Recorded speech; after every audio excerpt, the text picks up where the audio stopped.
Hello everybody, my name is Greg and finally we get into another video of, about perfect pitch for adults. And today's topic was actually inspired by some of the comments on my earlier videos. Like there was this one gentleman who posted his own video where he identifies like over 200 notes in a row. He plays single notes like this, but he plays them on computer. And then he identifies like 200 notes. And frankly, I doubt that I would identify 200 notes in a row if I tried. Especially now that I often vacillate between the way I've always heard things and the new way that I'm hearing things. And actually, so in his video, he identifies like 200 notes in a row or more. And then he goes, well, so you be the judge. You judge for yourself whether I have perfect pitch or not. And the problem with that is not, whether he does or doesn't have perfect pitch. The problem is that it's impossible to tell from that video whether he does or not. Or like, for instance, take a look at this university professor in Canada. This is his website. And what he is doing is he wants you to click on the buttons and identify certain notes, and then if you pass the test, then he's going to study you as a perfect pitch possessor. Once again, to study the perfect pitch phenomenon, you have to have a basic way of isolating that phenomenon and separating it from other phenomena. But, this professor doesn't seem to have a way to do that. And this is, as a sidebar, this is what I love about these, academic positions. You can be cranking out all kinds of nonsense and there is no real world consequences to it. Like if you're a computer programmer and you write a program that doesn't work, everyone's going to see it. But you can be in academia and cranking out all kinds of just completely, ridiculous things, and you're still going to have your tenure and you're going to have a fun job. Or like that other professor who was saying that perfect pitch is related to tonal languages. I mean, she didn't even bother to look up what a tonal language is and what they mean by tonal, what kind of tone is found in the tonal language. But anyway, I digress. So instead of naming these single notes, what those guys could have done, they could, maybe take like 4 notes, a cluster of 4 notes, and play it and see if they can tell that it's G, A, B, and C. Right? Or maybe take 3 notes like this and just see if you can tell that it's B, C, and D. Or, you could space your fingers like maybe 1 note apart and play a random chord. And then see if you can tell that it's an E minor. Or maybe take a cluster of like 6 notes. And then see if you can tell that it's E, F, G, A, B, C. Alright? Or maybe take 2 random notes, like this. And then see if you can tell that it's B and F. Well, that's not a good example because you can tell by relative pitch that it's a tritone because I'm doing white notes. But let's try something else. Okay, here we go. So that's E and G. You could, identify something like that. Or maybe take 3 random notes, like this. And then you can say that it's F, B, and E flat.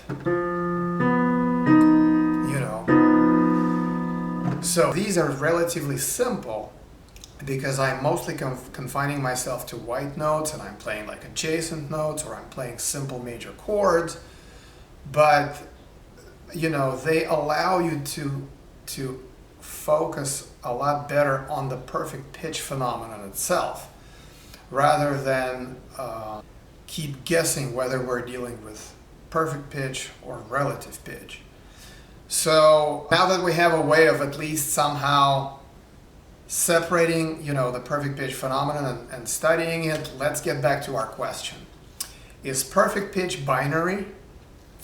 Well, again, let's just consider our observations. How do we, if we encounter it in everyday life, what do we normally see?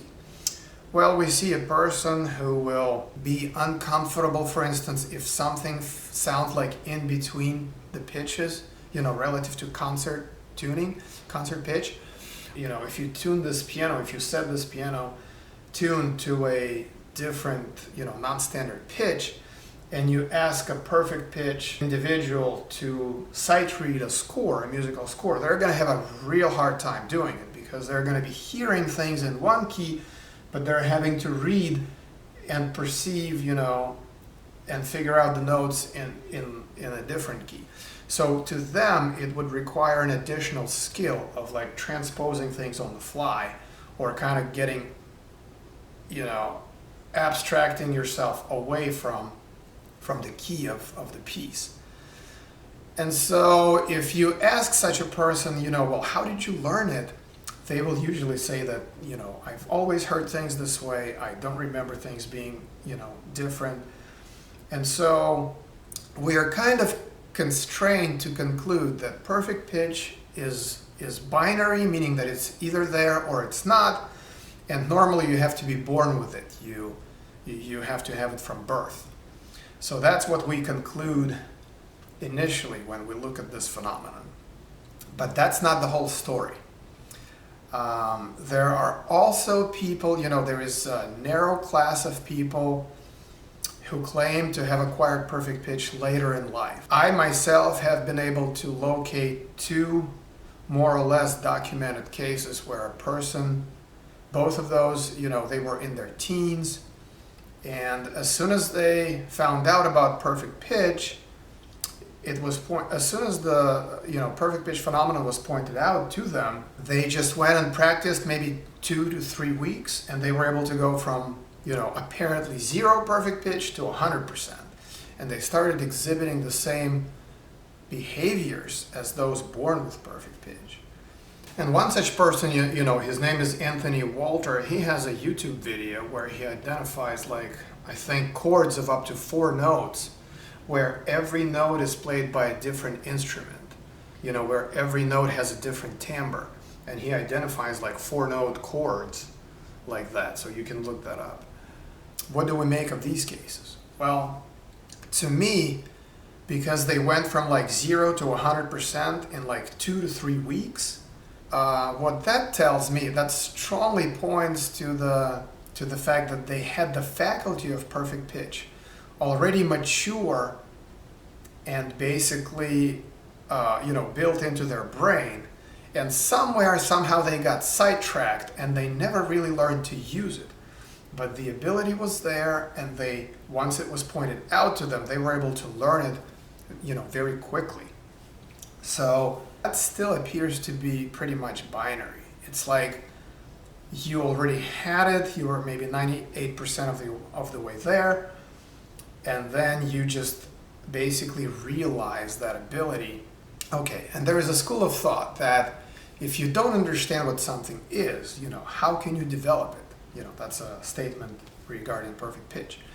And I would just add to that if you were, 14 years old, and it took you 2 weeks to go from no perfect pitch to perfect pitch, then how can you teach it to others?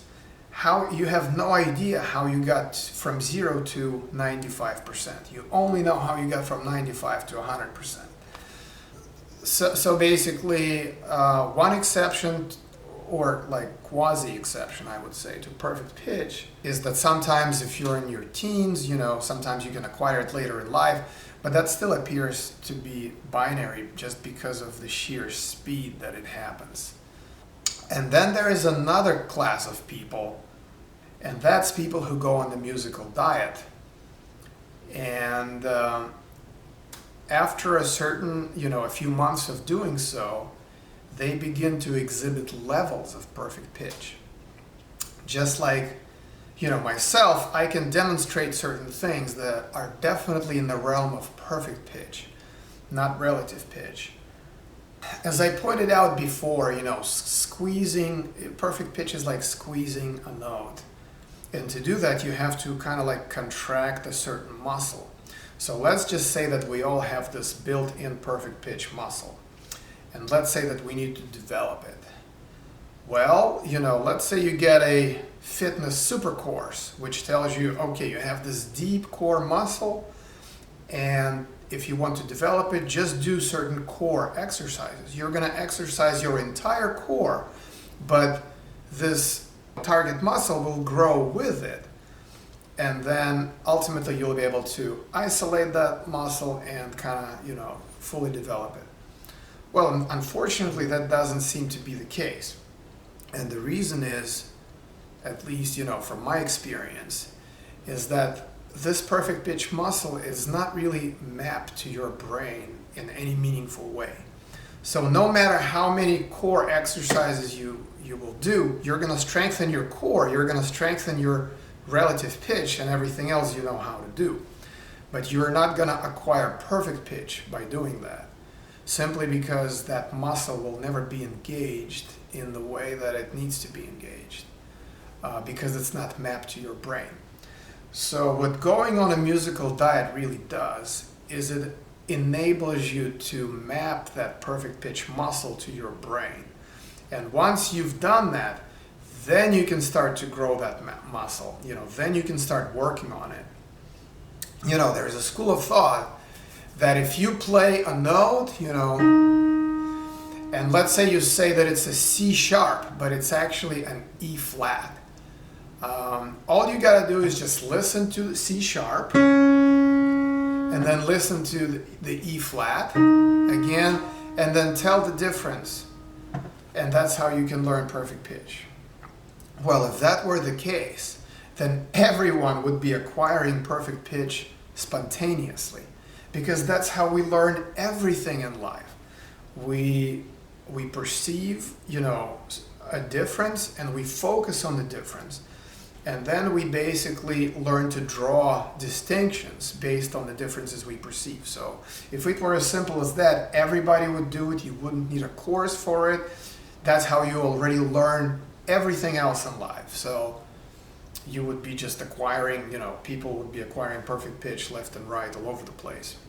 So that's clearly not the case. And again, that's because, you have to map your perfect pitch muscle to your brain with musical diet first before you can start working on that muscle. So to sum up today's talk, is perfect pitch a binary phenomenon?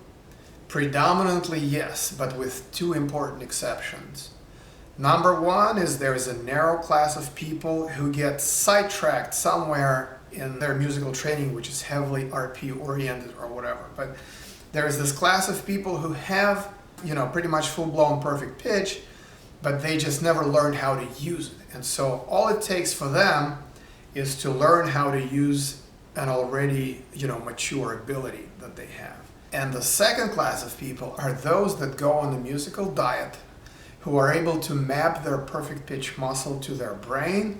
And then, when they start working on their perfect pitch, they begin to exhibit levels of perfect pitch. So I'll probably do another video and I will talk about those levels of perfect pitch, because my experience has been different than, those levels are different than the way they're described in a well-known course.